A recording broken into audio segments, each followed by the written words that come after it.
আগরতলায় প্রকাশ্য সমাবেশ অনুষ্ঠিত হবে আগরতলা টাউন হল। আপনারা জানেন এই সময়ে আমাদের পার্টির সম্মেলন প্রক্রিয়া চলছে। ইতিমধ্যে আমাদের গোটা রাজ্যেই ব্রাঞ্চ স্তরের সম্মেলন শেষ করে অঞ্চল স্তরের সম্মেলন করে আমরা মহকুমা এবং রাজ্যের 8টি জেলার সম্মেলন শেষ হয়েছে।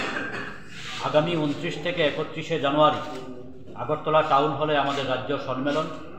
এই সম্মেলনকে সফল করে তোলার আহ্বান জানিয়ে আমরা খোয়াই মহকুমা কমিটির পক্ষ থেকে আজ এই রক্তদান শিবিরের আয়োজন করেছি। কতজন রক্ত দেবেন আজকে? আমরা শুরু করেছি এই সময়ে, এখন দেখা যাক। আমরা আশা করছি ভালো সংখ্যক আমাদের কমরেডরা আজকে রক্তদান করবে।